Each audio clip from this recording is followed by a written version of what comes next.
नमस्कार दोस्त, मैं मनीष वर्मा एक बार फिर से आप सभी का स्वागत है हमारे चैनल पे। बात करने वाले हैं हम किसकी बात करेंगे, इससे पहले आप ये समझ लियो टॉपिक किसका होने वाला है।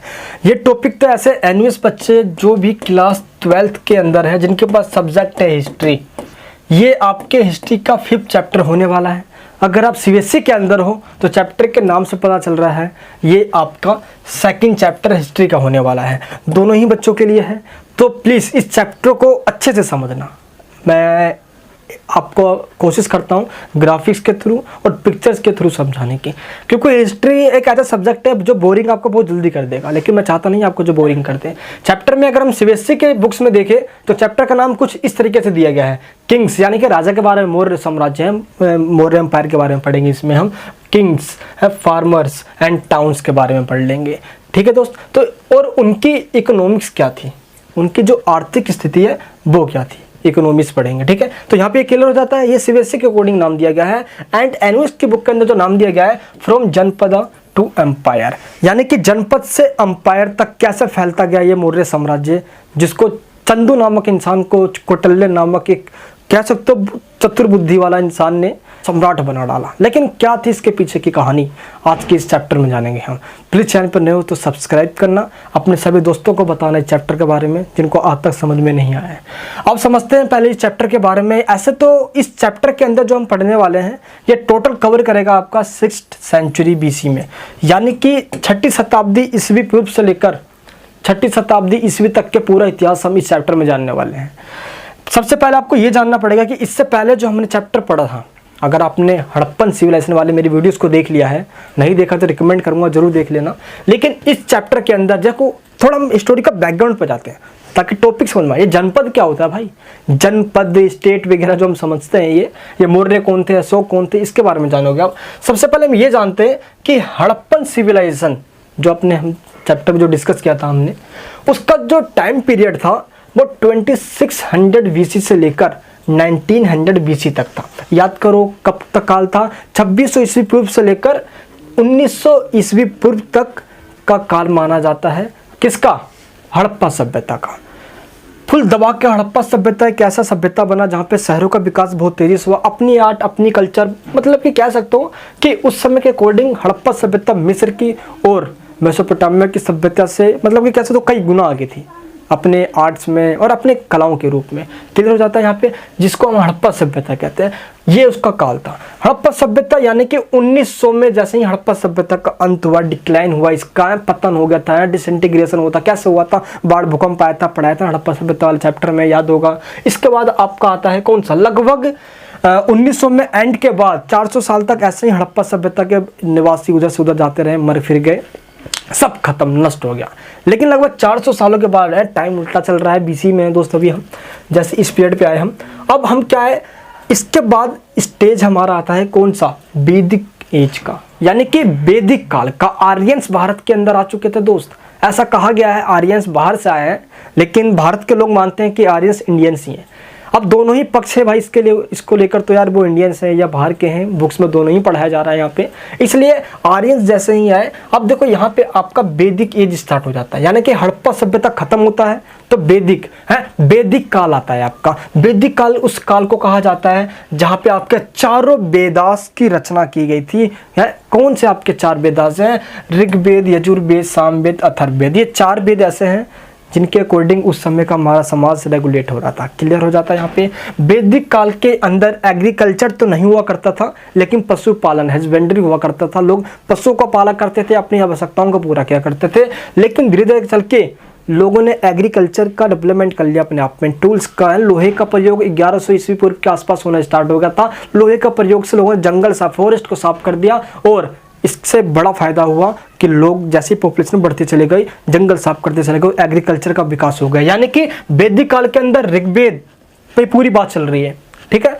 और वैदिक पीरियड के बाद आपका आता है जब एग्रीकल्चर का विकास हो जाता है। मैंने अभी क्या बताया, वैदिक एज के अंदर एग्रीकल्चर नाम मात्र हुआ करता था, एग्रीकल्चर के बारे में लोग जानते नहीं थे। ऐसा नहीं जानते नहीं थे, जानते थे, बट इतनी बड़े मात्रा में करते नहीं थे, ठीक है। लेकिन आपका जो द लेटर वैदिक एज जो आया आपका, यानी कि उत्तर वैदिक काल जो आया, वैदिक पीरियड के अंदर पशुपालन हुआ करता था, है ना, वेदों के अकॉर्डिंग सारा सब कुछ चल रहा है। वेद तो यहाँ भी चल रहा है, लेकिन अब यहाँ पे मतलब कि थोड़ा एडवांस हो गया है, अर्बनाइजेशन कह सकते हो आप। तो इस तरीके से आप आने लोग स्टार्ट हो गए थे, है ना। तो सबसे पहला हड़प्पा सभ्यता, उसके बाद वैदिक काल है, जब वेदों के द्वारा पूरा शासन चल रहा है यहाँ पे, पूरा सोसाइटी हमारा बटा हुआ है, और पूरे सोसाइटी को 4 भाग में डिवाइड कर देगा था। याद करो, ब्राह्मण, क्षत्रिय, वैश्य, शूद्र, है ना। आगे आपका कौन सा काल आ गया था, फिर आपका काल आ गया था लेटर वैदिक एज आपका आ गया था। तो 3 काल आपके, हड़प्पा सभ्यता का काल खत्म हुआ तो आपका वैदिक एज आ गया, वैदिक यानी कि वैदिक काल आ गया, जब चारों वेदों के अकॉर्डिंग हमारा समाज रेगुलेट हो रहा है। जब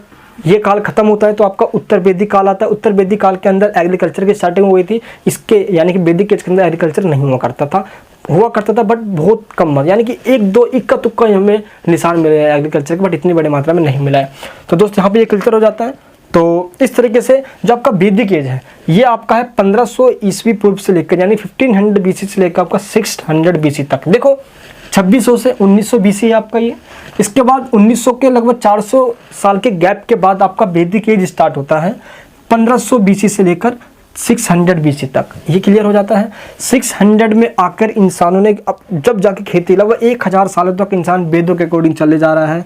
अब जाके इंसान बहुत तेज़ी से खेती की शुरुआत करता है, और जो एग्रीकल्चर की शुरुआत होता है तो इंसान इस एज में आ जाता है, और इस एज को हम क्या कहते हैं, द लेटर वैदिक एज, यानी कि उत्तर वैदिक काल, वेदों के बाद वाला काल, वेदों के बाद वाला काल, उसको क्या कहते हैं हम, उत्तर वैदिक काल, जिसका समय क्या है, जिसका समय 1000 BC से लेकर 600 BC तक। देखो ऐसे जो आपका जो पूरा जो वैदिक एज है, उसको पूरा वैदिक एज को 1500 से 600 ईस्वी पूर्व तक बताया गया है। फिर से बताऊंगा, सही से समझना। ये आप अगर टाइम पीरियड समझ गए तो सब बताता हूँ, भारत का पूरा इतिहास समझ जाओगे, समझे। 2600 से 1900 ईस्वी पूर्व है, यानी कि 2600 BC से लेकर 1900 BC तक। उसके बाद 400 सालों के गैप के बाद आपका आता है 1500 BC, जिसमें आपका वैदिक एज की शुरुआत होती है।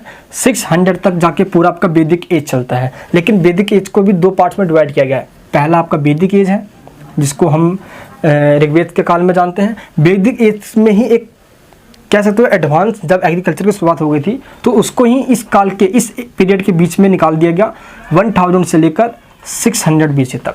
यानी कि आपका जो ये वाला जो पीरियड रहा है ये तो पूरा वैदिक एज का है। इसको पार्ट में डिवाइड किया गया। आपका जो लेटर वैदिक एज है उसको 1000 BC से लेकर 600 BC तक मानेंगे। 1000 ईस्वी पूर्व से लेकर 600 ईस्वी पूर्व का जो ये काल है ये आपका आ गया उत्तर वैदिक काल का, है ना। बाकी आपका इस काल का टाइम, यानी दोनों टाइम को बांट दिया गया है। यानी कि इससे क्या साबित होता है, इससे ये होता है कि 1500 से लेकर 1000 ईस्वी पूर्व यानी कि BC का जो पीरियड है आपका 1500 यानी 1500 BC से लेकर 1000 BC तक आपका जो एज या ये जो पीरियड रहा ये वैदिक एज रहा, है ना। 1000 यानी कि 1000 से आपका स्टार्ट होता है लेटर वैदिक एज, ये चलता है आपका 600 BC तक।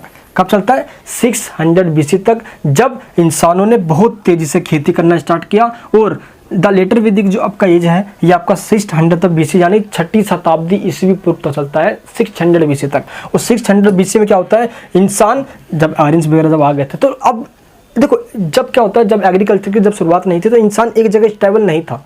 पशुपालन के लिए, पशुओं के शिकार के लिए वो एक जगह से दूसरे जगह पे जाया करता था। एनिमल्स के जो हंटिंग क्या करता था, वो फूड गैदरर्स था वो इंसान तो भाई पहले, तो इस तरीके से पूरा चल रहा था। लेकिन जब एग्रीकल्चर की शुरुआत हो गई तो इंसान एक जगह बसना स्टार्ट हो गया, क्योंकि भाई जब क्रॉप्स निकाल रहे हो, फसल उगा रहे हो तो उसकी देखभाल करनी पड़ेगी। इसके लिए आपको एक जगह रहना पड़ेगा, और इस स्टेबिलिटी ने लोगों को एक जगह बसने के लिए मजबूर कर दिया।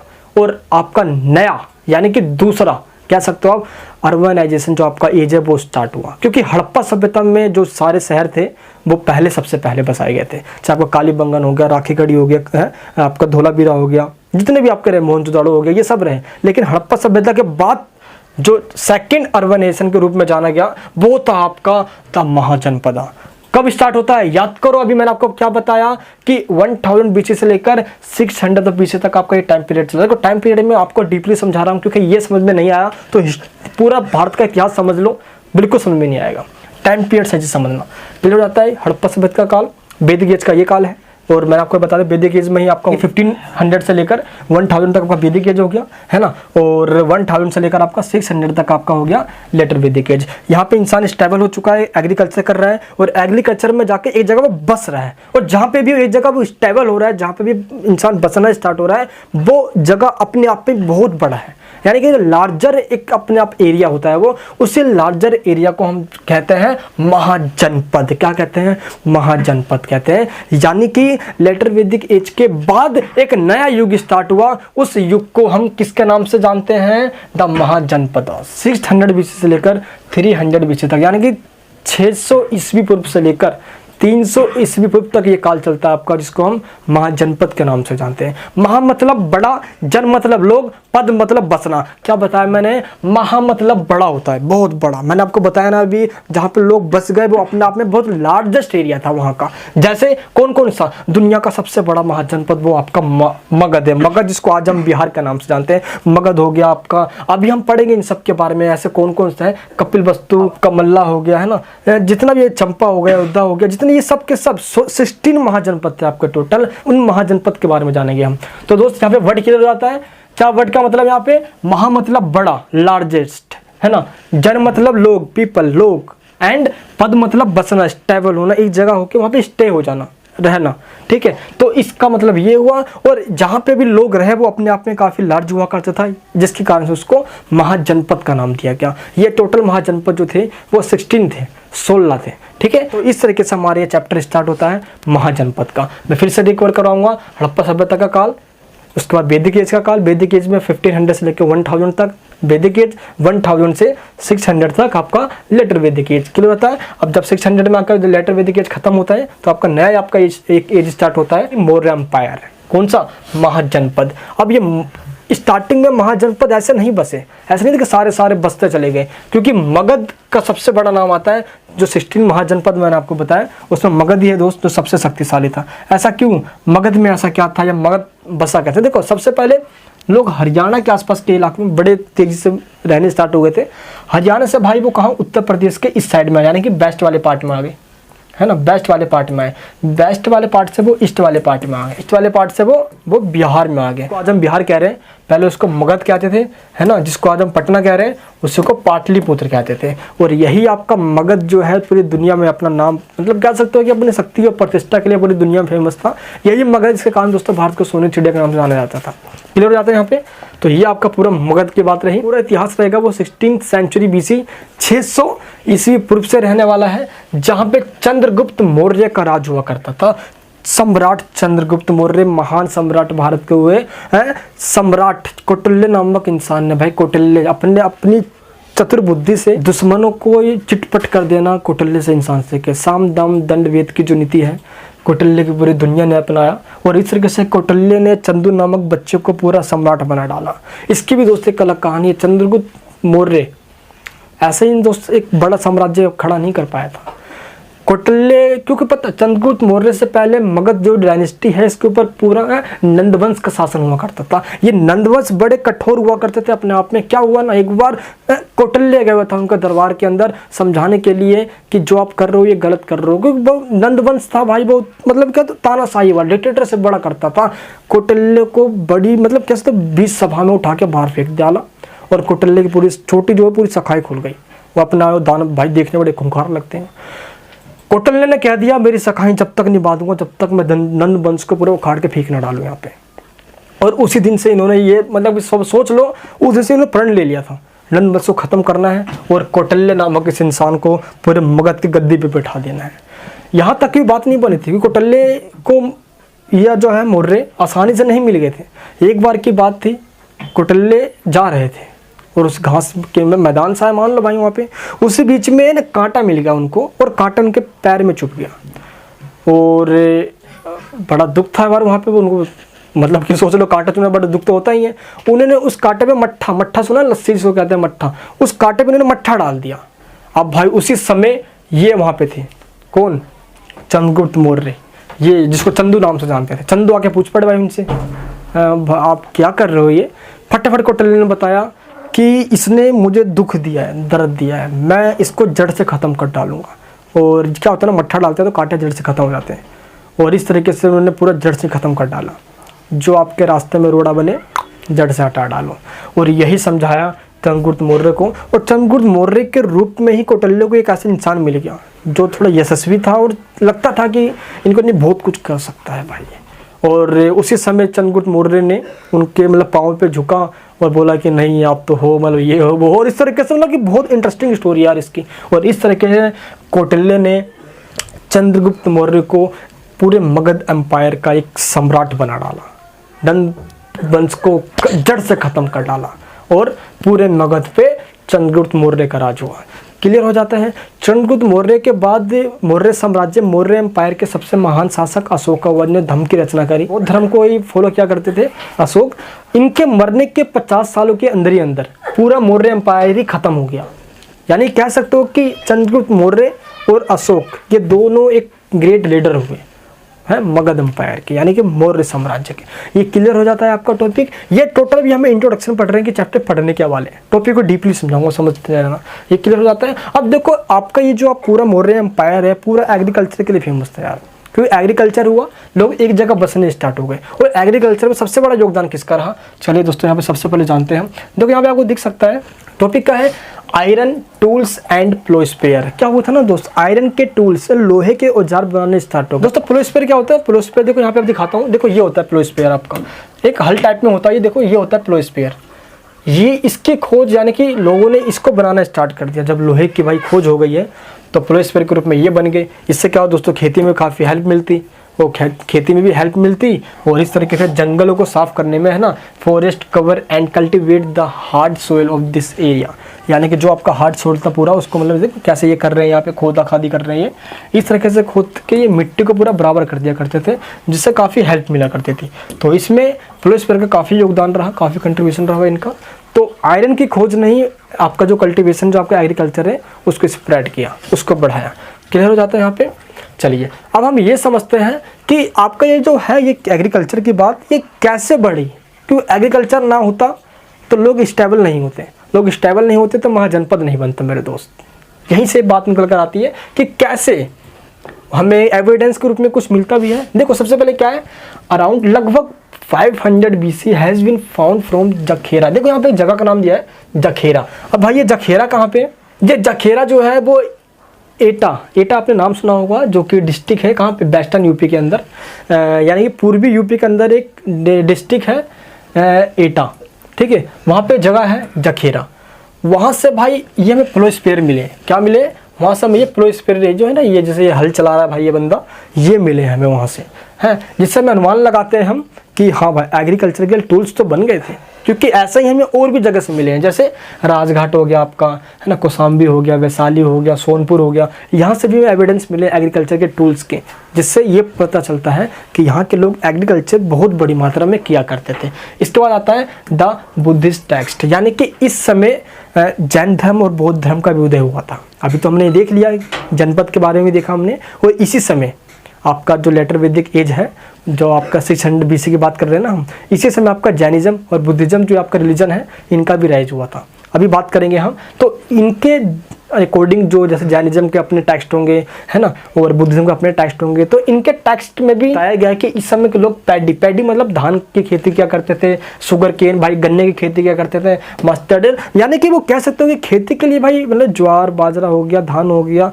है ना, आपका गन्ने वगैरह हो, इन सब की बहुत बड़ी मात्रा में खेती क्या करते थे, एक्सपोर्ट बाहर देशों में। यार गोले मिर्च वगैरह बहुत फेमस हुआ था मौर्य साम्राज्य के अंदर ही, जो कि ये एक्सपोर्ट और इंपोर्ट में भी बड़ा मतलब कहते हैं बहुत बड़ा योगदान दिया करते थे। यहाँ पे क्लियर हो जाता है the 6th century BC is known as era of second urbanisation. देखो आपको मैंने आपको बताया कि यही एग्रीकल्चर जब स्टार्ट हुआ, जो कि हड़प्पन सिविलाइजेशन में लोग एग्रीकल्चर किया करते थे, उसके बाद तो पूरा नष्ट हो गया था। तो हड़प्पा सभ्यता में लोग मतलब कहते शहर बसे हुए थे, कालीबंगा, लोथल, धोलावीरा है आपका, ये आपका जो हो गया सब मोहनजोदाड़ो, ये सब एक शहर के रूप में बसे हुए थे, जहाँ पे मतलब कह सकते हो कि उस समय के अकॉर्डिंग इतनी एडवांस फैसिलिटी होना अपने आप में एक सोचने वाली बात है। और उस हड़प्पा सभ्यता के बाद अब जाके मौर्य डायनेस्टी में यानी कि मौर्य साम्राज्य में, मौर्य एम्पायर में जाके इस तरीके से एग्रीकल्चर की शुरुआत हुई, लोग बसे है ना, कहते हैं शहर के रूप में, जिसको हम सेकंड अर्बनाइजेशन के रूप में जानते हैं। एग्जाम में क्वेश्चन आ जाता है भाई सेकंड अर्बनाइजेशन द्वितीय शहरीकरण के नाम से किससे जाना जाता है, तो द्वितीय शहरीकरण यानी कि सेकंड अर्बनाइजेशन के नाम से 6th century को, जो आपका 6ठी शताब्दी ईस्वी पूर्व है, 6th century जो आपका BC है, इसको जाना जाता है। क्लियर है, क्योंकि भाई यहाँ पे प्लोस्पेयर बड़ी मात्रा में मिले हैं, जिससे पता चलता है कि एग्रीकल्चर बहुत तेजी से यहाँ पे बहुत बड़ी मात्रा में किया जाता था। ये तो होगी किसके बाद टोटल, ये टोटल इंट्रोडक्शन हो गया आपका महाजनपद का। देखो मैं पहले इंट्रोडक्शन बताऊंगा ताकि आपको ये पता लगे हम पढ़ने क्या वाले हैं, उसके बारे में ब्रीफ इंट्रोडक्शन। अब हम ये देखते हैं कि इसी समय जब आपका मौर्य एम्पायर बहुत तेज़ी से फैल रहा था, अभी मैंने आपको बताया ना कि अशोक जो है वो बौद्ध धर्म को फॉलो करता था, तो कैसे, तो इसी समय the rise of many new religions, काफ़ी सारे नए नए धर्मों का विकास हो रहा था।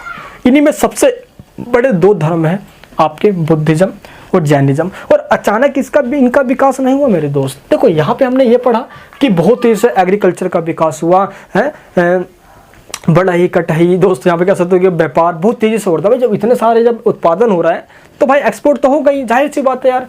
तो इसमें क्या हुआ, जब तेज़ी से विकास हुआ, डेवलपमेंट तेज़ी से हुआ, एग्रीकल्चर का डेवलपमेंट हुआ, टूल्स बने, लोहे की खोज हुई, लोग अमीर बनने स्टार्ट हो गए, फॉरेस्ट को साफ करके वहाँ पे एग्रीकल्चर की शुरुआत हुई, तमाम तरह के विकास हुए। और सबसे बड़ी बात है ट्रेड होना। ट्रेड कहाँ से, मथुरा से लेकर कौशाम्बी तक, आपका मगध हो गया, आपका इधर आपका गुजरात के पोर्ट ब्लेयर हो गया, जितने भी बंदरगाह वगैरह, बहुत तेज़ी से हमें विकास और ट्रेड हुआ करता था। यानी लोगों ने तरक्की तो करी, लेकिन साथ साथ जब तरक्की होता है तो समाज के अंदर चोरी चिकारी, मतलब घोर पाप भी बढ़ने स्टार्ट हो जाते हैं।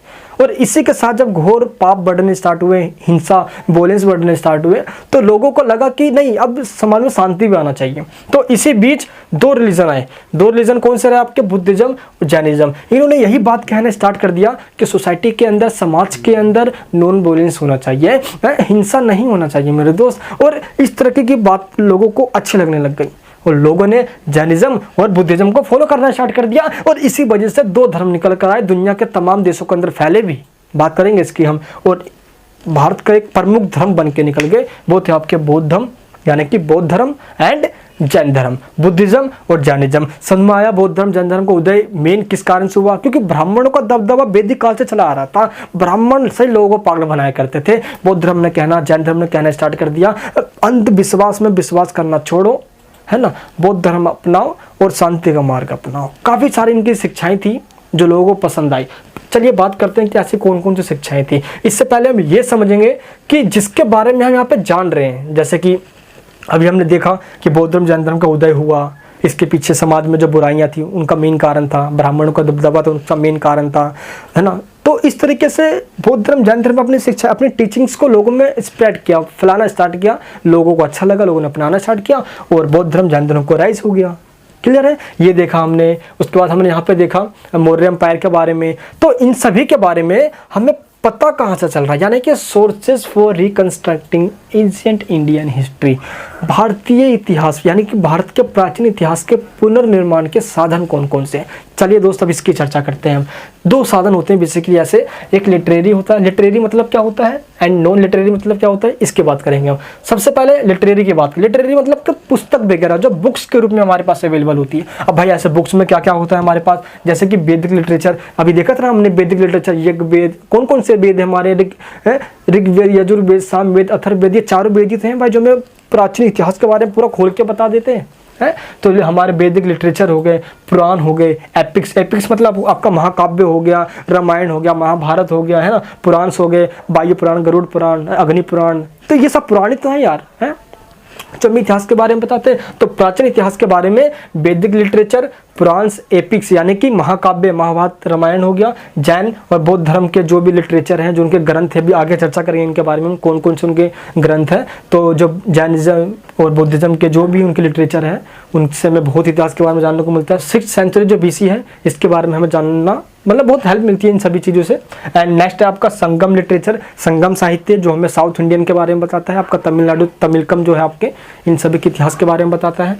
एंड अदर लिटरेचर के बहुत सारे ऐसे हैं, फॉरेन अकाउंट्स यानी कि जो फॉरेन से भारत में आए, जैसे कि मौर्य एम्पायर में सबसे बड़ा जो कह सकते हो जो आया हुआ इंसान था, वो था भाई आपका कहाँ का, यूनान का राजदूत, जिसका नाम था मैगसनी, जिसने एक पुस्तक लिखी थी इंडिका। कौन सी पुस्तक लिखी थी, इंडिका नाम की एक पुस्तक लिखी थी मैगसनीज ने, है। यूनान का शासक था, सेल्यूकस के दरबार में भारत में आया हुआ था चंद्रगुप्त मौर्य के अंदर। सेल्यूकस की बेटी से ही शादी किया था किसने, चंद्रगुप्त मौर्य ने। पसंद आ गई चंद्रगुप्त मौर्य के, कौटल्य को कह दिया था इसने, और कौटल्य ने फटाफट शादी करवा दी सेल्यूकस से।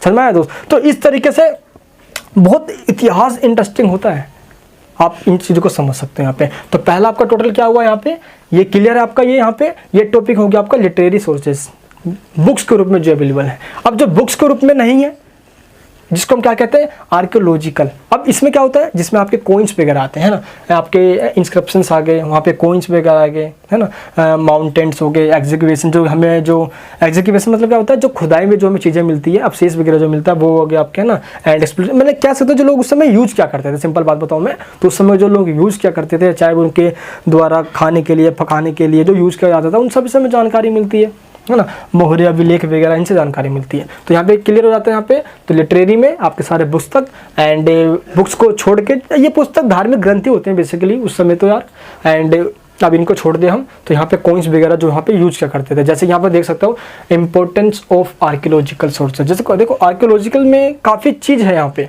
जैसे कोई भवन मिला हुआ, जैसे कि दिल्ली, यूपी, बिहार, झारखंड, बहुत जगह पे यार मौर्य साम्राज्य के द्वारा, कई किंग्स के द्वारा जो भी बनाया गया है, किसी तरीके से भवन बनाया गया, जो हमें भवन के ऊपर कुछ लिखे भी जाते हैं, वो हमें बहुत कुछ बताता है, ठीक है। जैसे कि आज देख लो इंडिया गेट बना हुआ है, इंडिया गेट पे उन जवानों का नाम लिखे हुए हैं जो शहीद हुए हैं। तो इससे पता चलता है भाई कि उस समय के राजा भी ऐसा लिखवाया करते थे, जिससे हमें ये पता करते हैं कि उस समय का इतिहास क्या था, और उस समय के जो सोशल इकोनॉमिक सिस्टम को हमें जान पाते हैं। ये यहाँ पे क्लियर हो जाता है। इसके बाद ऐसे कुछ हमें मिले हैं, कोइंस मिले हैं, वहाँ पे कुछ मूर्तियाँ मिली है। तो ये हड़प्पा सभ्यता के अंदर तो बहुत सारे ऐसे सोर्सेस हैं जो हमें प्राचीन यानी कि एंशिएंट इंडियन हिस्ट्री के बारे में बताता है। ये सारे ही सोर्सेस हैं कौन से, आपके आर्कियोलॉजिकल सोर्सेस हैं आपके, जो कि लिटरेरी में नहीं आते, आपके पुस्तक रूप में थोड़ी है भाई। ये तो आपको छू सकते हो, इनको है ना, छू सकते हो, देख चेक कर सकते हो भाई क्या है क्या है, पढ़ सकते हो। तो इनको तो आप इनको देख सकते हो, इनके जो अवशेष है इनसे लेकर आपके इतिहास के बारे में पता लगा सकते हो, है ना। हिस्टोरिकल म्यूजियम में आ जाओगे, आज भी ये सब आपको मिल जाएंगे, वहाँ पे पढ़े मिल जाएंगे, ठीक है। क्लियर हो जाता है दोस्त यहाँ पे। अब बात करते हैं रिकॉर्ड्स की। सबसे बड़ी बात रिकॉर्ड्स की भी है। देखो यहाँ पे तो ये ठीक है कि महत्व इंपॉर्टेंस की बात करें तो ये हमें प्राचीन यानी कि एंशिएंट इंडियन जो हिस्ट्री उसके बारे में बताते हैं। सबसे पहला तो भाई ये है, हमें इतिहास को समझने में भी हेल्प करते हैं, ताकि उनके social, culture and economic system के बारे में भी जान पाए। ये बहुत ज़रूरी चीज़ है। थर्ड ये है, उसको बनाने वाले राजा कौन थे, क्योंकि अक्सर ऐसा देखा गया है जो कोइंस वगैरह है उन पे राजा के नाम मिले हमें, है ना। जैसे कि यहाँ पे अशोक का ही बात करें हम, मौर्य एम्पायर के अंदर, जैसे कि सिक्के कोइंस हो गए, कोइंस के ऊपर दो चीज़ लिखी मिली है अशोक के नाम के आगे, देवान प्रिय और प्रियदर्शी। देवान प्रिय मतलब देवों के प्रिय, है ना, जिसको देवता बहुत प्रिय मानता हो वो अशोक है। एंड उसके बाद आपका प्रियदर्शी मतलब मनोहर, सुंदर दिखने वाला, है ना। इस तरीके से अशोक के भी काफ़ी चीज़ यहाँ पे कोइंस में मिले, तो हमें ये राजाओं के बारे में बता देते हैं। एंड फोर्थ अगर पॉइंट की बात करें हम, तो अगर ये हमें सही से रिकॉर्ड मिले हुए हैं उस समय के, जो हमें वहाँ पे बताया जा रहा है, तो हमें स्थान के बारे में पता चलता है, इसका प्लेस कौन सा है, राइट प्लेस के बारे में पता चलता है कि कहाँ पे है। और जो इस पर लिखे गए हैं, जो चीज़ें देखो यहाँ पे लिखे जाते हैं सिक्के के ऊपर या किसी चीज़ के ऊपर भी, तो हमें उस सिस्टम के बारे में जानने में बहुत हेल्प करता है हमारी। तो इसका इम्पोर्टेंस है ना, कि पता है कोई भी चीज़ लिखी हुई से ज़्यादा जब चीज़ों को देखते हैं तो बेहतर समझ में आता है। अगर यही चीज़ मैं आपको पढ़ा रहा होता है ऐसे ही बोल के यूँ करके, हिस्ट्री ये है दोस्तों ये है, तो थोड़ा बोरिंग सा लगता। अभी आपको पिक्चर दिखा रहा हूँ तो अच्छे समझ में आ रहा है। यहाँ पे सेम ऐसे हिस्ट्री के साथ भी है। तो इसका इंपॉर्टेंस ये है कि जो चीज़ हम अपने मतलब प्रैक्टिकल देख पाते हैं, उनसे हम इतिहास को अच्छे से समझ पाते हैं, है ना। तो यहाँ पे क्लियर हो जाता है। चलिए दोस्तों बात करते हैं हम रिकॉर्ड्स की। देखो इतिहास को जानने में रिकॉर्ड्स काफ़ी हेल्प करती है हमारे। रिकॉर्ड्स का मतलब क्या होता है, अभिलेख होता है इसका मतलब। अब ये अभिलेख का मतलब क्या होता है, चलिए समझते हैं हम। देखो यहाँ पे आपको मैंने यहाँ पे कुछ पिक्चर दिखाए हैं, ये हमारे अभिलेख होते हैं। अभिलेख का मतलब होता है लेख लिखना, किसके ऊपर, पेपर पन्ने के ऊपर नहीं मेरे दोस्त, ये तो बाद में एडवांस सिस्टम आया तब लिखा गया था। लेकिन मौर्य साम्राज्य के अंदर जो अभिलेख, जैसे कि अशोक के अभिलेख, मौर्य साम्राज्य के अंदर चंद्रगुप्त मौर्य के अभिलेख, काफ़ी जो अभिलेख पाए गए हैं, वो अभिलेख कठोर सतह पर, सॉलिड जो आपका बोर्ड होता है उस पर लिखा जाता था। चाहे पत्थर हो गए, है ना, स्टोन्स हो गए, बड़े बड़े मंदिर के दीवार, टेम्पल्स के जो वॉल्स हो गए उसके ऊपर हो गए, ऐसे ऐसे लिखे जाते थे। तांबे के ऊपर खुदवाया जाता था। तो इस तरीके से स्टोन्स के ऊपर लिखवा देना, कठोर मिट्टी के बर्तन हो गए उस पर लिखवा देना, यानी कठोर सतह पर लिखवाना ही अभिलेख कहलाता है। अब वो इस तरीके से देखो लिखे जाते थे। यहाँ पे देख सकते हो आप कैसे लिखा हुआ है ये। तो ये हाथ से पता है खुदवा के ऐसे करते हैं, ऐसे करके ऐसे खुदवा के लिखते थे। देखो ऐसे कर लिखते थे, इसी को अभिलेख कहा जाता है। समझ में आ गया। देख सकते हो यहाँ पे किस तरीके से खुदवाया गया पत्थर पे। ये देखो आपका पूरा स्टोन है एक तरीके से, कोई पत्थर या कोई बड़ी दीवार हो गई है, कोई बॉल्स हो गई है, देखो उस पर कैसे खुदवाया गया ये। अब उस लैंग्वेज को पढ़कर ही हम इसके बारे में समझ सकते हैं। जैसे कि यहाँ पर देख सकते हो आप, ये आपका टोटल अभिलेख होता है। किसी भी कठोर सतह पर या मिट्टी के बर्तन के कठोर सतह पर कोई चीज़ खुदवाना या उस चीज़ के बारे में बताना या लिखवा देना, वही अभिलेख कहलाता है। सिंपल आपके रिकॉर्ड्स इसको ही कहा जाता है। रिकॉर्ड्स का मतलब क्या होता है, स्टोन के ऊपर कोई चीज़ को मतलब कि टाइट से लिखवा देना, खुरदरे टाइप में, है ना। तो इस तरीके से आपका ये आपका रिकॉर्ड्स होता है। चलिए दोस्तों, अब बात करते हैं स्क्रिप्ट की। यानी कि स्क्रिप्ट मतलब क्या होता है, आपकी जो लिपियाँ हैं, लिपि मतलब जितने भी भारत के लैंग्वेज है उनका डेवलपमेंट इन लिपियों से ही हुआ है, क्योंकि लिपि से ही सभी भाषाओं का विकास होता है। अब ये लिपि कौन से हैं, ऐसे बेसिकली भारत के अंदर टोटल 4 लिपियाँ पाई गई हैं।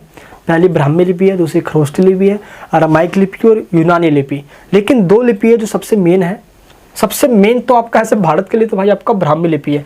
यही वो ब्राह्मी लिपि है जिससे भारत के तमाम लैंग्वेज का विकास हुआ है। ब्राह्मी लिपि को जैसे आज हम लिखते हैं उस तरीके से लिखा जाता था, यानी कि लेफ्ट से राइट, बाईं ओर से दाईं ओर लिखा जाता था। ठीक है, जैसे आज हम सीधे लिखते हैं। और इसी से भारत के तमाम भाषाओं का विकास हुआ है, चाहे वो हिंदी हो गया, आपके तमिल हो गया, कन्नड़ हो गया, जितने भारत के लैंग्वेज है उनका विकास ब्राह्मी लिपि से ही हुआ है। ब्राह्मी लिपि को पढ़ा किसने, क्योंकि ये लैंग्वेज तो कोई पढ़ नहीं सकता था भाई, और बहुत इनसे पहले बहुतों ने ट्राई किया था, कोई पढ़ ही नहीं पाता था। तो सबसे पहले इंसान कौन बने, जेम्स प्रिंसेप बने, जिन्होंने 1836 में 1836 में जाके ब्राह्मी लिपि को पढ़ने में सफलता पाई, जो उस समय ब्रिटिश ईस्ट इंडिया कंपनी में एक ऊंचे पद अधिकारी पे बैठे हुए थे भाई, है ना। कह सकते हो कि ब्रिटिश इंडिया कंपनी एक अधिकारी थे ये, ठीक है, मेंबर थे ये। और उन्होंने ही ब्राह्मी लिपि को पढ़ने में सफलता पाई, जिनका नाम था जेम्स प्रिंसेप। याद रखना, क्वेश्चन 2 मार्क्स के अंदर एग्जाम में 100% आ जाता है। तो भारतीय भाषाओं का जो लैंग्वेज का जो विकास हुआ है वो ब्राह्मी लिपि से ही हुआ है, क्योंकि इसको भी बाईं ओर से दाईं ओर लिखी जाती थी, सीधे लिखा जाता था, जिसको सबसे पहले जेम्स प्रिंसेप ने पढ़ा। कब, 1836 के अंदर। क्लियर हो जाता है। अब पहली लिपि यानी पहली स्क्रिप्ट तो भाई हमारी ये हो जाती है। दूसरी जो स्क्रिप्ट हमारी कौन सी, वो है खरोष्टी स्क्रिप्ट। खरोष्टी स्क्रिप्ट को भाई ये थोड़ा उल्टा मामला है, क्योंकि ये पाकिस्तान, जो आज हमारा पाकिस्तान है, उसके आसपास के जो लोग रहा करते थे उन्होंने इसको लिखा है। कह सकते हो आप, जब वो लिखेंगे तो भाई यानी कि मोहम्मद जैसा कल्चर जैसा कह सकते हैं भाई हम। तो उन्होंने इस लिपि को दाईं से, यानी कि यहाँ से दाईं से लेकर बाईं ओर स्टार्ट किया है, यानी कि राइट से लेफ्ट। जैसे आज हम उर्दू लिखते हैं ना, उर्दू, वैसा ही इसको लिखा गया है खरोष्टी लिपि को। लेकिन इसकी भाई दुर्भाग्य की बात यह है कि आज तक इसको कोई पढ़ नहीं पाया है इस लिपि को। लेकिन ऐसा भी कहा जाता है कि उस समय के लोग जो पाकिस्तान जैसे एरिया में आसपास जो रहते थे, जो व्यापारी लोग थे, उन्होंने इसको पढ़ने में सफलता पा ली थी, क्योंकि कुछ ना कुछ जानकारी हमें मिल गई है, ये भी कहा जाता है इसके बारे में। तो दोनों, तो यहाँ पे क्लियर होता है ब्राह्मी लिपि, है ना, ब्राह्मी स्क्रिप्ट हो गया आपका, जेम्स प्रिंसेप ने इसको पढ़ लिया। ये तो भाई ये आपकी जो लिपि है ये आपका उत्तर से लेकर पश्चिम तक, दक्षिण से लेकर साउथ, यानी कि नॉर्थ, ईस्ट, वेस्ट, साउथ सब जगह ये फैला हुआ था आपका। लेकिन खरोष्टी लिपि पाकिस्तान, लाहौर वाले, इस्लामाबाद जो एरिया है वहाँ पे ये आपका ये मिला है खरोष्टी लिपि, ठीक है। तो ये आपका दोनों यहाँ पे खत्म हो जाता है। अब इन्हीं 2 लिपि के बाद आता है आपका यूनानी लिपि और अरामाइक लिपि, जो कि आपको नहीं पढ़ना, सिलेबस में है ही नहीं। तो आपको सिर्फ कौन सा, जेम्स प्रिंसेप द्वारा जो बताया गया, यानी जो पढ़ा गया ब्राह्मी स्क्रिप्ट और खरोष्टी स्क्रिप्ट के बारे में ही बताना है। इसको पढ़ने में सफलता मिल गई जेम्स प्रिंसेप को, है ना। लेकिन इसको वहाँ के जो ट्रेडर्स हैं वो पढ़ पाए, लेकिन सही से आज भी इसकी जानकारी हमें नहीं मिली है फुल तरीके से, ठीक है। यहाँ पे क्या होता है, अब देखो इतिहास के बारे में जानने में हमें कॉइन्स भी हेल्प करते हैं भाई, कॉइन्स भी तो बहुत हेल्प करते हैं। और उस समय के कॉइन्स को पंचमार्क कॉइन्स कहा जाता था, पीएमसी कहा जाता था। अब ये पीएमसी कॉइन्स क्यों इसे कहा जाता है, देखो ये आपके पंचमार्क कॉइन, पंच से मार्क करना, यही आपके पंचमार्क कॉइन कहलाते हैं। अब इस कॉइन्स के ऊपर खास बात यह है कि उस समय के अकॉर्डिंग क्या होता था ना दोस्त, भरे भरे मतलब बोरों में या किसी भी चीज़ भारी चीज़ों को रखकर इस पर दबा दिया जाता था। जैसे देखो यहाँ पे कैसे निशान आ चुके हैं, देखो कैसे, ताकि इस पर मार्क यानी कि निशान आ जाए, उस समय की साइंस वगैरह आ जाए, साइन है ना, चिन्ह वगैरह आ जाए। इस तरह के सिक्कों पर निशान दिए जाते थे, जो उस समय के इतिहास को जानने में हमारी काफ़ी हेल्प करता है। आप इस सिक्के को देखो, बहुत अच्छा लगेगा आपको देखने में। अब इन सिक्कों, जैसे मौर्य साम्राज्य के सिक्के बताऊं तो पहाड़ों के निशान, है ना, मछलियों के निशान, जानवरों के निशान, काफ़ी मतलब चिन्ह पाए गए वहाँ पर। तो ये देखो, एक जो यहाँ पे आपको दिख रहा है, ये इस पर कैसे चित्र यहाँ पे देखो, ये जानवर ही है ना, कोई सा भाई, ये जानवर ही है यहाँ पे इस तरह से दिखाया गया है। तो ये मौर्य साम्राज्य के कॉइन्स वगैरह हैं, जो ये कॉइन्स के जो इम्पोर्टेंस है इससे साबित होती है। इन्हीं कॉइन्स से हमें बहुत कुछ पता चलता है। उस समय के आर्थिक इतिहास, इकोनॉमिकल हिस्ट्री को जानने में हमारी काफ़ी जो हेल्प करते हैं वो कॉइन्स करते हैं। पहली बात यह है। दूसरी बात दोस्तों ये है, तो भारत के अंदर सबसे पहले सोने के सिक्के कुषाण शासक ने चलाया था, और जो उनके जो सिक्के हैं उस पर हमें उनके नाम भी मिले हैं। तो सिक्के के ऊपर राजाओं के नाम होना में ये दर्शाता है कि किसने इसको इम्प्लीमेंट, किसने इसको लागू करवाया था अपने एम्पायर के अंदर। एंड सिक्के ऊपर ये सब चित्र वगैरह है। इस समय ये पता चलता है कि उस समय के राजा जो थे वो एनिमल्स को मतलब कि एक इम्पोर्टेंस के रूप में देखते थे। हमें देवी देवताओं के भी चित्र मिले हैं इससे। तो हमें उस समय के आर्थिक, राजनीतिक, सांस्कृतिक, सामाजिक इतिहास को जानने में, इकोनॉमिकल हो गया आपका, है ना, इकोनॉमिकल आपका हो गया, उसके बाद आपका सोशल हो गया, कल्चर हो गया, आपका पॉलिटिकल हो गया, ये सभी हिस्ट्री को जानने में हमारी हेल्प करती है हमारे कॉइन्स वगैरह। कॉइन्स का काफ़ी ज़्यादा इंपॉर्टेंस मैं फिर से बता रहा हूँ, इसलिए इसको पंचमार्क सिक्के कहा जाता है। ठीक है, पंचमार्क यानी कि इस पर हमें साइन मिले ऐसे ऐसे, जैसे कि देखने को मिल रहा है यहाँ पे, जो हम इतिहास के बारे में बताते हैं। इस तरीके से आगे आने वाले समय में सिक्कों का लुप्त हो जाना, अचानक सोने के सिक्के खत्म होते चले गए थे, क्योंकि मौर्य साम्राज्य तो था लेकिन रोमन साम्राज्य का पतन हो गया था भाई। इससे काफ़ी इम्पैक्ट पड़ा था भारत के ऊपर, क्योंकि रोमन साम्राज्य से हमारे सोने के सिक्के बहुत ज़्यादा लेन देन हुआ करता था। जब रोमन एम्पायर जो था उसका जब डिसइंटीग्रेशन हुआ, डिक्लाइन हुआ वो, तो भाई सोने के सिक्के यहाँ पे ख़त्म हो गया और भारत का ट्रेड होना बंद हो गया रोमन एम्पायर से। जब मौर्य साम्राज्य का बहुत भयंकर ट्रेड रोमन एम्पायर से हुआ करता था, तो जब उससे होना बंद हुआ तो सोने के सिक्के में भी कमी भी आ गई। ये सभी स्टोरी जो मैं बता रहा हूँ इसको सही से सिस्टम वाइज लिखना एग्जाम्स के अंदर, सही में बहुत अच्छे आपको मार्क्स मिलेंगे यहाँ पे। ठीक है, तो ये सोने के सिक्के हमारे सभी इतिहास के बारे में बताता है, समझता है हम। तो सोने के सिक्के में इतिहास को समझने में काफ़ी हेल्प करता है, राजाओं के बारे में बताता है। ये सोने के सिक्के पे हमें काल मिले हैं, टाइम पीरियड लिखे मिले हैं, जो हमें ये बताता है कि भाई ये सोने के सिक्के किस टाइम पीरियड के हैं। सिक्के भी स्पेशल तो आने वाले समय में सोने के बाद शीशे के भी मिले हैं, तांबे के भी मिले हैं, कांसे के भी मिले हैं, है ना। तो सिक्के अलग अलग प्रकार से मेटल से बनाए जाते थे। क्लियर होता है दोस्तों यहाँ पे, ये आपके सिक्के हो गए।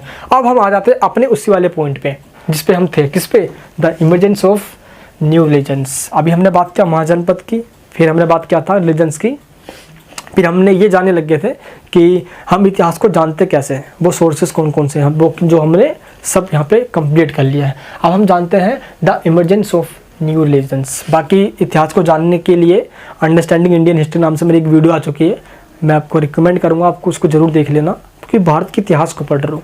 भारत के इतिहास को जानना एक मतलब एक सौभाग्य वाली बात होती है, जिसका इतिहास इतना महान रहा हो। अब यहाँ पर देखते हैं हम, देखो रिलीजन के रूप में बौद्ध धर्म और जैन धर्म आया। सबसे पहले बात करते हैं बौद्ध धर्म की। महात्मा बुद्ध जी, कौन से भाई, महात्मा बुद्ध जी। अब महात्मा बुद्ध जी महात्मा तो पहले बन नहीं गए, है ना।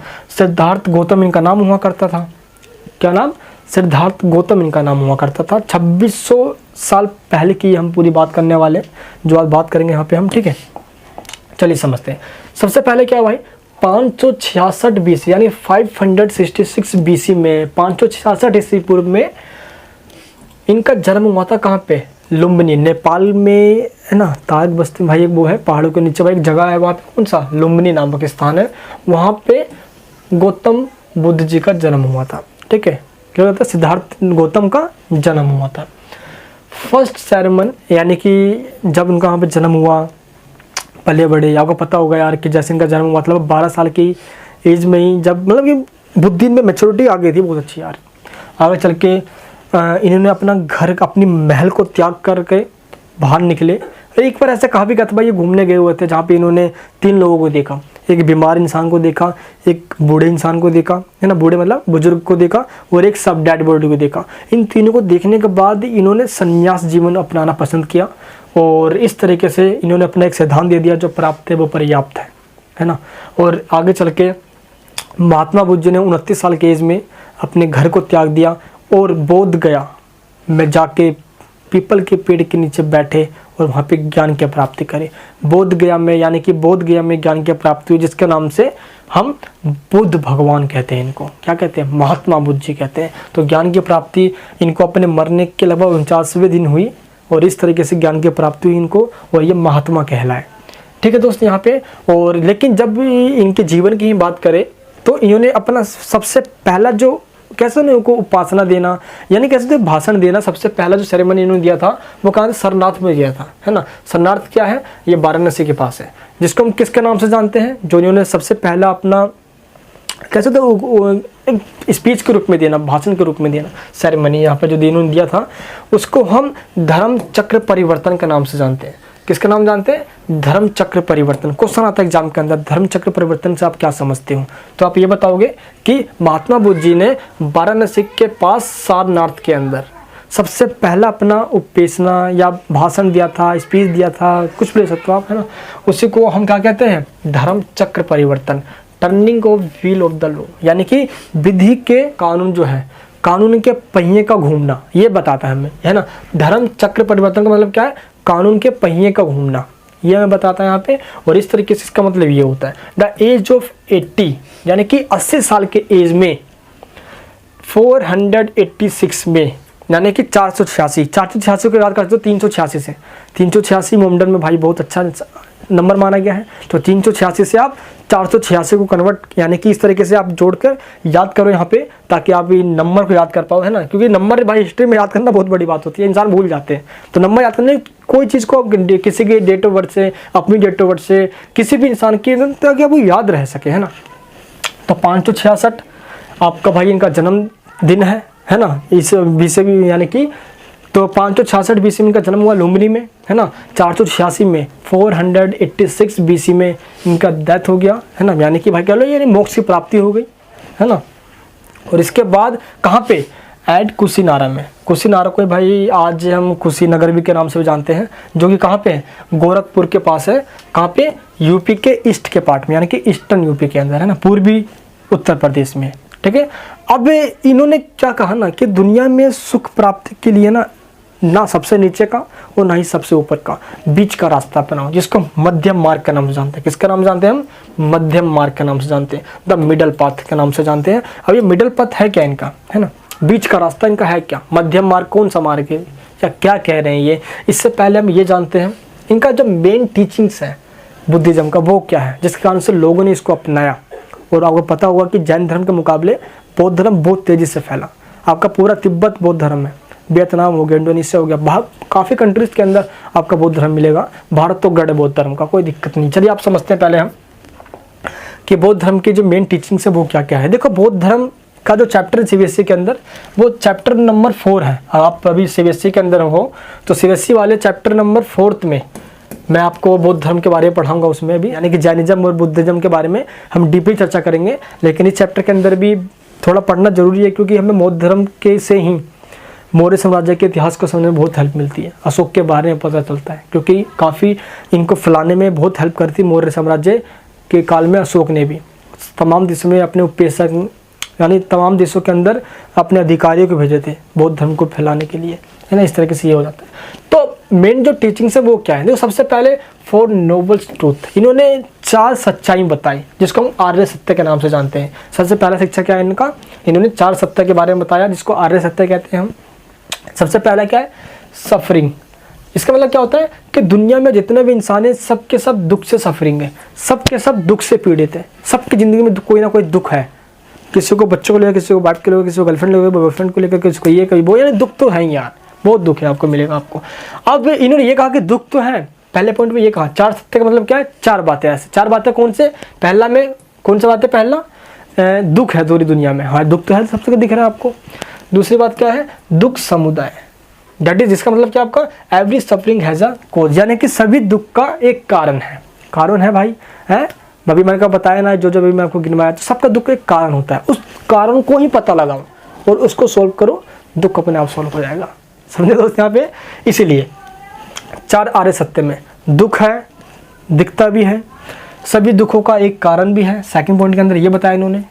थर्ड पॉइंट में बताया दुख निरोध, यानी कि सफरिंग कुड बी एक्सटिंग्विश्ड, यानी कि अब ये कह रहे हैं कि जो दुख है ना उसको सोल्व भी किया जा सकता है, उसको सोल्व भी किया जा सकता है। फर्स्ट पॉइंट, सेकंड दुख है, दुख का एक कारण है। तीसरे में दुख को हम एक्सटिंग्विश्ड, यानी कि हम इसको सोल्व भी कर सकते हैं। दुख निरोध। अब यहाँ पे एक इन्होंने चीज़ बताया, क्या? दुख निरोध गामिनी प्रतिपादा। अब यहाँ पे क्या है, ये थोड़ा इंपॉर्टेंट चीज़ हो जाता है यहाँ पे। ये 4th वाला आपका आ गया, दैट इज, इसका मतलब क्या होता है? There is a path leading to the existence of the दुख, यानी कि यहाँ पे क्या आता है ना कि जितने भी आपके दुख हैं ये दुख की एक चीज़ से मतलब घिरा हुआ है, हम पूरे घिरे हुए हैं एक चीज़ से, दुख से, है ना यार। तो ये पूरा जो दुख है हम इसको ख़त्म भी कर सकते हैं, जिसके लिए इन्होंने बताया जो प्राप्त है वो पर्याप्त है। दुख को ख़त्म करने का एक ही सोर्स है, वो है इच्छाओं को ख़त्म करो, बिलिंगनेस को ख़त्म कर दो, अपनी विल पावर को ख़त्म कर दो। अब वो उस तरीके से देखो, सबकी इच्छाएं होती है, लेकिन हद से ज़्यादा ही अपनी इच्छाओं को बढ़ाना ये दुख का कारण होता है। जो प्राप्त है वो पर्याप्त है, जितना मिल गया वो इनफ है, उसी में खुश रहो, हमेशा खुश रहोगे, दुख होगा ही नहीं आपको। ये आपके बौद्ध धर्म की मेन शिक्षाएं रही, है ना। एंड इन्होंने अपने जो टेक्स्ट वगैरह हैं, जो इनके ग्रंथ हैं, उसको उस लैंग्वेज में लिखा जो आम लोगों को भी समझ में आती थी, और वो लैंग्वेज आपका पाली लैंग्वेज, पाली भाषा का इन्होंने यूज किया। तो इस तरीके से भाई चारों यहाँ पे क्लियर हो जाता है। पहला, दुनिया में दुख है, दुख का भाई यहाँ पे एक कारण होता है, दुख को सोल्व भी किया जाता है, और एक ऐसा रास्ता है जिस पे चलकर इंसान अपने दुख का निवारण यानी कि सॉल्यूशन कर भी सकता है। ये 4 पॉइंट यहाँ पे क्लियर हो जाते हैं। चलिए अब बात करते हैं लिटरेरी टेक्स्ट, यानी कि बौद्ध धर्म के जो टेक्स्ट हैं, जो ग्रंथ हैं, वो कौन से हैं। सबसे पहले आता है त्रिपिटक। त्रिपिटक में आपके 3 पिटक, पिटक मतलब पिटारा है जिसमें ज्ञान का भंडार है। तो सबसे पहले आपके यहाँ पे आता है विनय पिटक। विनय पिटक में क्या है, विनय पिटक के अंदर बौद्ध धर्म की शिक्षाएं वगैरह है ना, जो महात्मा बुद्ध जी हैं उनके बारे में बताया गया है। अभी धम्म पिटक हो गया, सेम सुत पिटक हो गया। महात्मा बुद्ध ने क्या कहता ना, अपने जीवन काल में ही एक संघ बनाया था। क्या बनाया था? संघ। संघ मतलब एक संगठन है ना, और उस संगठन में लोग आते थे, उपासना करते थे, और सबसे बड़ी बात है कि इस संघ में महिलाएं, बच्चे भी शामिल हो सकते थे, क्योंकि महिलाओं को अलग नज़रिए से देखा जाना सब इतिहास में रहा है। तो ये कोई भी भेदभाव, डिस्क्रिमिनेशन नहीं करते थे। तो त्रिपिटक का मतलब होता है विनय पिटक, अभी धम्म पिटक, सुत पिटक, तीनों ही महात्मा बुद्ध जी के बहुत प्रसिद्ध ग्रंथ हैं, फेमस ग्रंथ हैं, जो हमें महात्मा बुद्ध के जीवन के बारे में, उनके संघ के बारे में, और महात्मा बुद्ध के जो सारे सिद्धांत हैं, प्रिंसिपल्स हैं, उन सब के बारे में बताता है। ये आपके तीनों ही त्रिपिटक के नाम से जाने जाते हैं। नेक्स्ट आपका Buddhism split into 2 major sects. देखो अब क्या होता है, जैसे महात्मा बुद्ध जी का देहांत होता है, कब, यानी कि जब देहांत नहीं कहूँगा यहाँ पे मैं, मोक्ष की प्राप्ति जब हो जाती है वो कब, 486 BC में, है ना। तब क्या होता है ना कि बौद्ध धर्म के अंदर मतलब डिवाइडेड वाला पार्ट आ जाता है यार, है ना। थोड़ा अब क्या मतभेद, डिस्ट्रीब्यूट हो जाते हैं लोगों में आपस में, जो भी बौद्ध धर्म के फॉलोवर्स हैं, मानने वाले हैं। हीनयान और महायान, हीनयान और महायान में बढ़ जाता है। इस तरीके से ये पूरा आपका जो है, महायान जो है वो महात्मा बुद्ध जी की एक मूर्ति के रूप में पूजा करते हैं, पाली लैंग्वेज के रूप में सारी बातें और अपने प्रचार, धर्म प्रचार वगैरह करते हैं, महायान वगैरह वाले, ठीक है। हीनयान जो है ये पाली नहीं, ये प्राकृत भाषा मानते हैं, है ना, प्राकृत भाषा को यूज करते हैं। कौन से भाषा को? प्राकृत लैंग्वेज को यूज करते हैं हीनयान वाले, और एक गाइडर के रूप में या उनकी आत्मा को पूजा करते हैं। कौन? हीनयान वाले। हीन माना गया है इनको, इसलिए, है ना। तो हीनयान और महायान 2 रूप में डिवाइड होगा। आगे चल के जैनिज्म में डिवाइड हुआ था, पढ़ेंगे भी हम। तो इस तरह से आपका ये हो जाता है बौद्ध धर्म का इंट्रोडक्शन टोटल कंप्लीट। जैनिज्म वाला पार्ट आता है। अब जैन धर्म के बारे में जानते हैं हम। ये आपके देखो, ऋषभदेव, पार्श्वनाथ और महावीर स्वामी, ये तीनों का नाम आपको याद होना चाहिए।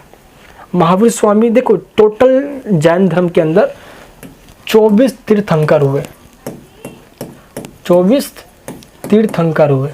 अब तीर्थंकर मतलब सेम गुरु है, एक धर्म का जैसे गुरु है भाई, तीर्थंकर। तीर्थ मतलब जो तीर्थ करके अपने धर्मों का प्रचार प्रसार करते हैं, तीर्थ करके, यात्राएं करके, ठीक है।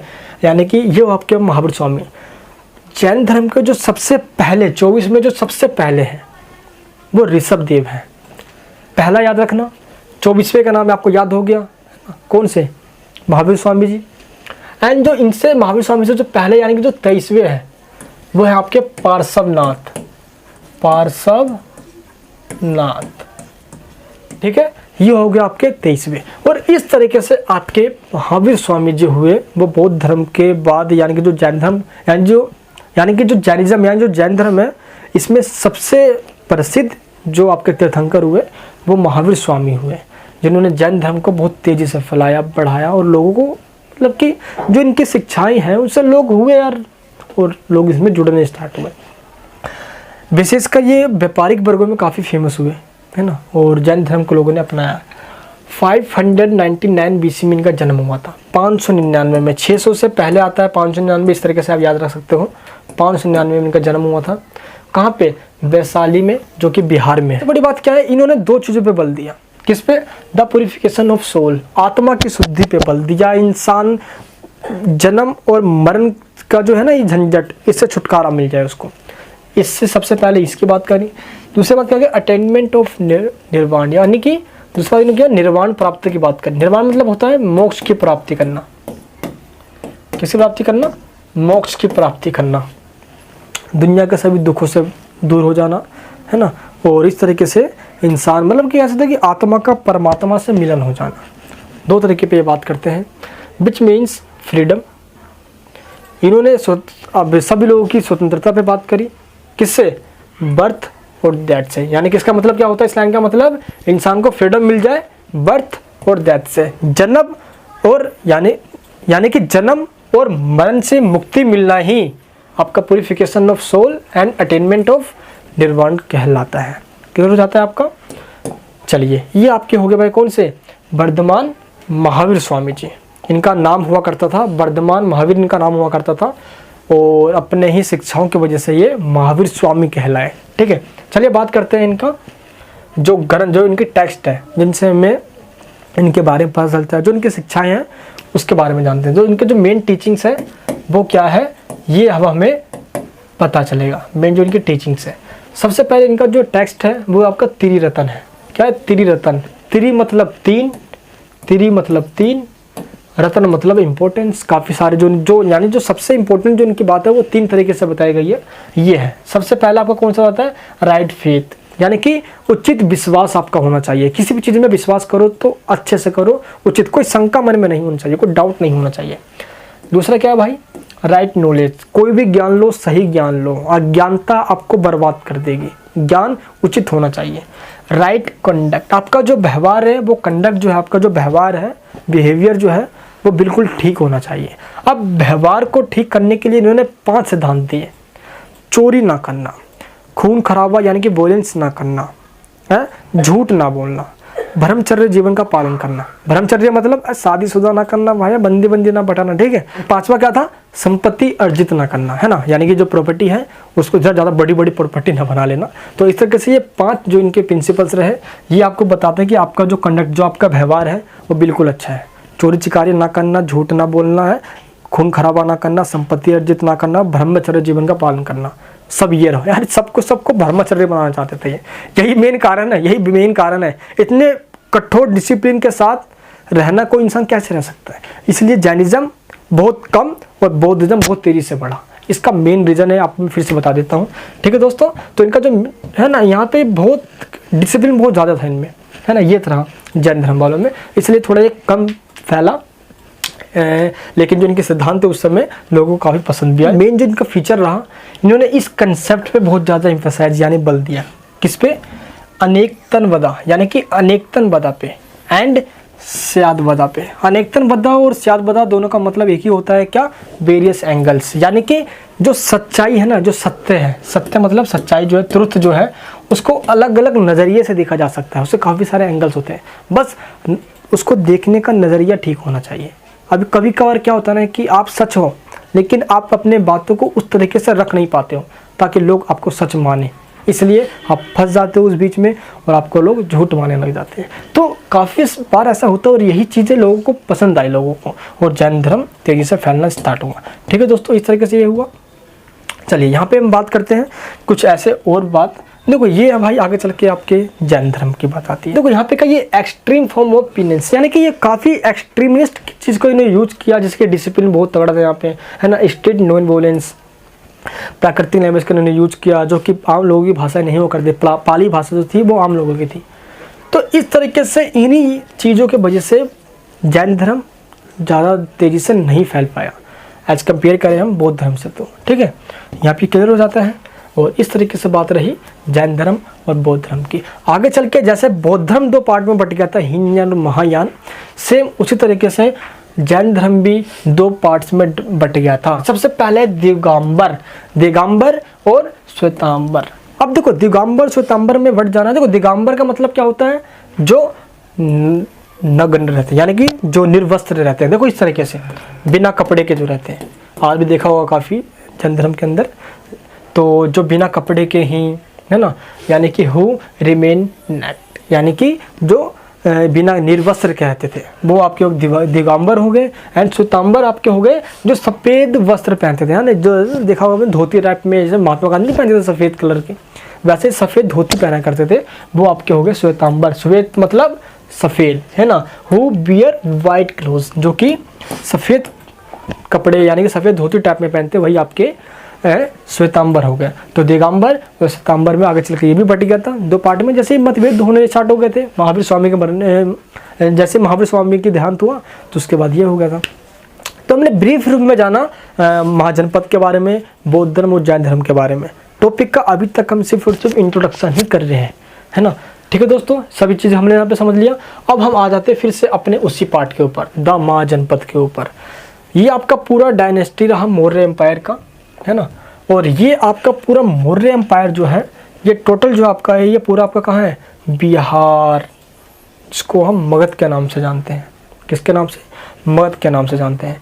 और जिसमें आपका पूरा ये मगध एम्पायर पूरे भारत में फैल पाया। इसके बाद दोस्तों हम पढ़ने वाले हैं किसके बारे में, द 16 महाजनपद, यानी कि जो हमारे 16 महाजनपद है। अब हम इस टॉपिक पे आ चुके हैं। अभी हमने टॉपिक का इंट्रोडक्शन देख लिया, उसके बाद हमने महाजनपद के बारे में ब्रीफ इंट्रोडक्शन देखा, मौर्य एम्पायर के बारे में, है ना। उसके बाद हमने ये देखा कि किस तरीके से न्यू जो आपके रिलीजन्स हैं उनका राइज हुआ, जिसमें आपका बौद्धिज्म जैनिज्म होते हैं। और इसके बाद आपका आता है 16 महाजनपद। इसके बारे में टोटली पढ़ेंगे हम, क्या था, इनकी कैपिटल्स क्या हुआ करती थी, इनका पॉलिटिकल सिस्टम क्या था। बेसिकली हम मगध के बारे में जानेंगे, मगध इतना पावरफुल कैसे हुआ और उसका राइज कैसे हुआ। अब ये 16 महाजनपद टोटल मगध के एरिया से लेकर पूरे तमाम उत्तरी भारत यानी कि उत्तर प्रदेश से लेकर बिहार वगैरह, झारखंड वगैरह, पूरा इसी में आ जाते हैं आपका। ठीक है, अब यहाँ पे आप देख सकते हो इसके अंदर ये टोटल आपके 16 महाजनपद है ना। पहला आपका देखो अंग हो गया, मगध हो गया, कस्य हो गया, बत्स हो गया, कौशल हो गया, है ना, सूरसेन हो गया, पंचाल हो गया, करु हो गया, मत्स्य हो गया, चेडी हो गया, अवंती हो गया, गंधार हो गया, कंबोज हो गया, है ना, अस्माका हो गया, बज्जी हो गया, मल्ला हो गया। ये सभी 16 जो महाजनपद है, ये आपके महाजनपद है, इनकी ये कैपिटल्स है ना। और ये आज कहाँ पर है, उनकी ये आज की ये लोकेशन है। चार्ट के चाहो तो आप स्क्रीनशॉट भी ले सकते हो, मैंने आपको लिंक दे दूँगा डिस्क्रिप्शन बॉक्स के अंदर, आप इसको चेक भी कर सकते हो। ठीक है दोस्तों, तो ये हो गया आज की वीडियो को मैंने फर्स्ट पार्ट बनाया है। इस फर्स्ट पार्ट में हमने टोटल जितना मैंने समझ लिया, तो इस फर्स्ट पार्ट के अंदर आज हम इतना ही करेंगे। सेकंड जो पार्ट आएगी उसके अंदर हम इस टॉपिक से स्टार्ट करेंगे, द 16 महाजनपद। ठीक है दोस्त, यहाँ पे हमने सभी यानी कि इस चैप्टर के मेन कंसेप्ट जो है, थीम, वो हमने समझ लिया। अब हम पुरानी जो ट्रेलर है वो ख़त्म, अब पिक्चर पे आएंगे, मूवी पे आएंगे पूरी मेन, यानी कि अब 16 जो हमारी महाजनपद है उसके ऊपर आएंगे। कैसे लगी आपको आज की ये वीडियो, क्या टॉपिक पूरा क्लियर हो चुका है आपका? तो बहुत मच बेटर है, क्योंकि इस चैप्टर में जो हमने पढ़ा है वो काफ़ी इंपॉर्टेंट है भाई आपके लिए। तो इस तरीके से हमने पूरा इंट्रोडक्शन देख लिया इसमें, है ना, और 3 डिवाइडेड पार्ट ये भी देख लिया हमने। इसके बाद का पीरियड हम पढ़ रहे हैं, है ना, जो महाजनपद, इसके बाद का पीरियड ये आपका पूरा महाजनपद, जो भी मैं 16 ने भी नाम बताया, या पूरा यहाँ तक फैला हुआ जो भी डार्क ब्लैक में है। ठीक है, एंड ये किस तरीके से यहाँ पे फैला हुआ था। पहले हरियाणा से लोग एग्रीकल्चर करते थे, फिर यहाँ करते ये बिहार वाले पार्ट में आ गए थे, इस तरह है। ठीक है, फिर ये आपका मौर्य एम्पायर, ये आपके चंद्रगुप्त मौर्य हो गए, फिर अशोक, है ना, काफ़ी इंपॉर्टेंट पार्ट रहा है इनका। एग्रीकल्चर ने भाई इसको अच्छे में बसाने में थोड़ी हेल्प करी, लोग स्टेबल होने स्टार्ट हो गए। पोलोस्फीयर ने काफ़ी हेल्प करी लोग एग्रीकल्चर में हेल्प करने में, और इस तरीके से राइज हुआ यहाँ पे बौद्ध धर्म, जैन धर्म का। आगे चल के हमने ये देखा कि सोर्सेज क्या है इतिहास को जानने के, हमने ये सब यहाँ पे देखा, यहाँ पे ये समझा हमने यहाँ पे, है ना। इसमें आपको 2 पार्ट है, लिटरेरी वाला पार्ट, है ना, literary source and archaeological source हो गया आपका। इसके बाद आपका आता है कौन सा, आर्कियोलॉजिकल सोर्स के अंदर काफ़ी हमने ये चीज़ देखा कि कौन कौन से उसमें पार्ट्स आते हैं। एंड फिर हमने रिकॉर्ड्स के बारे में जाना, अभिलेख के बारे में जाना, एंड स्क्रिप्ट, जेम्स पेसेम ने सबसे पहले ब्राह्मी लिपि को पढ़ा, जिससे सारे भारत की लैंग्वेज का विकास हुआ है। हिंदी, कन्नड़, मलयालम, है ना, गुजरात वगैरह सभी भाषाओं का विकास ब्राह्मी लिपि से हुआ है। फिर खरोष्ट लिपि के बारे में देखा हमने, कॉइन्स, हम इतिहास के बारे में, हिस्ट्री के बारे में काफ़ी हेल्प करती जानने में। और ये सब हमने फिर देखा हमने बौद्ध धर्म, जैन धर्म के बारे में, यानी कि 16 महाजनपद का उदय हुआ कब, हड़प्पा सभ्यता के पतन, वैदिक काल और उत्तर वैदिक काल के बाद 16 महाजनपद आए। 16 महाजनपद आए और उसी समय बौद्ध धर्म और जैन धर्म का उदय भी हुआ। तो इसलिए दोनों चीज़ को हम एक साथ देखेंगे। तो पहली वीडियो में हमने बौद्ध धर्म और जैन धर्म को समझ लिया। ऐसे तो जो सीबीएसई वाले बच्चे हैं वो सेकंड चैप्टर के अंदर सिर्फ और सिर्फ मौर्य साम्राज्य के बारे में पढ़ते हैं, लेकिन एनयूएस के बच्चे थोड़े एडवांस हैं यार, ये बौद्ध धर्म और जैन धर्म दोनों ही फिक्स चैप्टर में पढ़ रहे हैं। ठीक है, तो दोनों ही समझो, कंसेप्ट अच्छे समझ में आ जाएगा। Third chapter fourth second chapter दोनों ही खत्म हो जाएगा। तो सीबीएसई वाले बच्चों को काफ़ी एडवांस आगे चल के समझने में थोड़ी हेल्प हो जाएगी। सीबीएसई वाले बच्चे अभी फोर्थ चैप्टर में पढ़ेंगे बौद्ध धर्म जैन धर्म के बारे में, तो काफ़ी उनको हेल्प मिलेगी उस समय। तो यहाँ पर हमने जैन धर्म बौद्ध धर्म पूरा समझ लिया है और इस तरीके से आपको खत्म हो जाता है। और ये पार्ट यहाँ पे हमारा फिनिश है। सेकंड जो पार्ट आएगी उसमें हम पढ़ने वाले हैं द 16 महाजनपदास, यानी कि 16 महाजनपद कौन थे, इसके बारे में हम पढ़ेंगे सेकंड पार्ट के अंदर। इस वीडियो को अच्छे से समझे, सेकंड पार्ट का वेट करें, जल्द मिलूंगा मैं सेकंड पार्ट में। चलिए दोस्तों, चैनल पर नहीं हो तो प्लीज़ सब्सक्राइब करना, ऐसे वीडियो फ्री ऑफ कॉस्ट आपको सिर्फ इसी चैनल पे मिलती है। तो चैनल को लाइक करके, इस वीडियो को लाइक करके सभी दोस्तों पे थोड़ा शेयर करना, ताकि शिक्षा का माहौल सब जगह बनाया जा सके और ऐसे ऐसे टॉपिक्स को बच्चों की तरह समझाया जा सके। मिलो दोस्तों नेक्स्ट वीडियो में। जय हिंद, जय भारत।